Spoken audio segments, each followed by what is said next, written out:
Over the past few days, newspapers all over the country have been removing the comic strip Dilbert. Yeah, publishers dropped the comic after its creator made some racist comments on YouTube.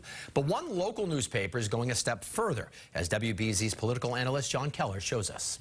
According to this poll, that's a hate group. That's Scott Adams, creator of the Dilbert comic strip, talking about a new poll that floated a white supremacist theme about whether it's, quote, okay to be white, to which some black respondents answered no. The best advice I would give to white people is to get the hell away from black people. Just get the away.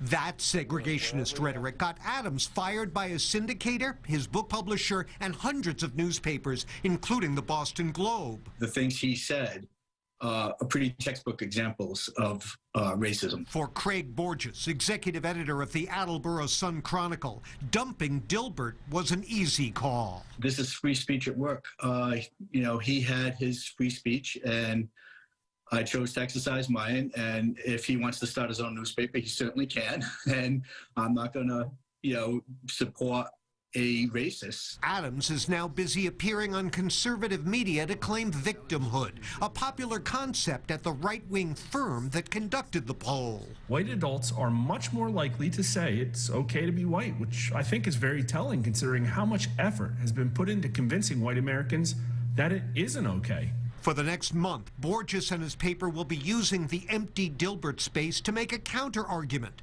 that the bigotry of Adams and his fans is the real problem. I felt we should make a statement.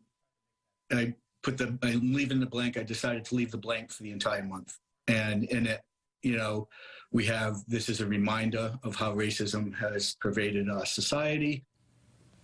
Now, they are just meeting this head on. Out of curiosity, has the Sun-Chronicle experienced any fallout as a result of the decision? The editor there says there have been a few. People have complained. A few people say they're not going to subscribe any longer.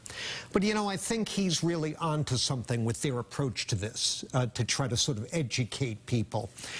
Because Scott Adams is someone who's been very successful in media circles for decades. Right. He's a well-educated guy. What made him think that it was okay in a scripted format, this was not some off-the-cuff thing, to go where he went? That's the broader social question here, and I think it needs to be answered. Well, and I think papers all over the country are answering in their own way, meeting what he said with their own response. Kudos to the Sun-Chronicle. No question. Thank you, John. David? All right, Lisa, John, thank you.